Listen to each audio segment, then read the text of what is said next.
As far as advice for academically accomplished students, it's if you're academically accomplished, most likely you have friends or your peer group, they're also academically accomplished.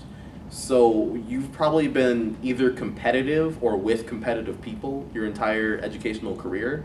So my thing is don't get swept up in the competition or don't get I don't know. There's a feeling that you're falling behind sometimes by with the colleges you're getting denied or accepted to and from, and just where you decide to go because literally every person that I saw basically on a day-to-day basis that I talked to often got accepted into an Ivy League and then decided to go to that Ivy League, with some exceptions being like, oh, low-class colleges like Vanderbilt or Duke or University of Illinois or University of Chicago, real low-class colleges like that. No, everyone went to all these top brand name schools and everything. And I decided to go to UMBC, which is just, what is that school?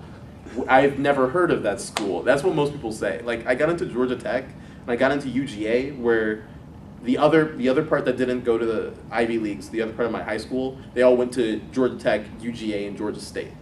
And Georgia State, right? Yeah, so I decided to forego those and forego Amherst, which at least people had heard of. And I went to UMBC, and at the time I was like, I want to go there, but what am I doing? I'm screwing myself over. This isn't going to be good. Completely false. Completely false. I'm going to a school that is catering to my needs, that is seeing me as an individual and really helping me out, as evidenced by all the opportunities that they're giving me, all the support that they're giving me, everything like that. If I went to Georgia Tech, no one would. The effect of what is UMBC would be, who is Samuel Patterson? If you go to another school, yeah, I feel like it's like, I don't know where your school is, but if I went to your school, no one would know who I am because I'm not an individual there. That's my main thing, because I wouldn't have gotten any of the support I'm getting at these other schools. So even if your school isn't, that school, this is this prestigious school.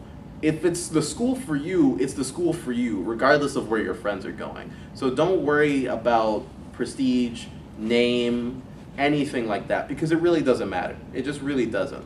And it paid off because we beat the number 1 seed, UVA, so everything's fine. I mean, people started talking about my school. They got in the papers.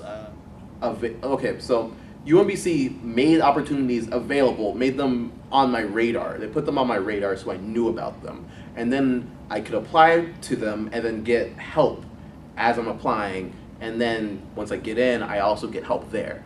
If I'm at Georgia Tech, as soon as I hear about an opportunity, that means 90,000 other people have also heard about that same opportunity and are better qualified for it because they're older and they've taken more classes and they have more experience and stuff like that. So I'm going to a school of 14,000 people, and not all of them are interested in the same thing. In fact, very few relatively are economics majors, very few are math majors, and even fewer are math econ majors. So I have certain opportunities, and it's a limited pool of who's going to be going after these opportunities. And because of, here's where prestige does matter sometimes. When you're applying to something and someone can name the program or school you're coming from, and they have fond memories of people who have come through from that program or that school, then they're more likely to accept you and stuff like that. Well, no one knows UMBC, but apparently, I'm not saying apparently like I'm surprised, but everyone who's in academia knows the Meyerhoff Scholars Program. So I tell people I'm a Meyerhoff Scholar, and they're like, come here, get on in here, it's cool, come on, and stuff like that. But nowhere else, not Amherst, Georgia Tech, anywhere else I applied. Did you receive any information about the Meyerhoff Scholars Program from your high school? From my high school? No. My high school didn't, no one at my high school knew what UMBC was, let alone the Meyerhoff Scholars Program. They were like, you can go to Ivy Leagues, or you can go to Georgia Tech, Georgia State, or UGA. 2 options.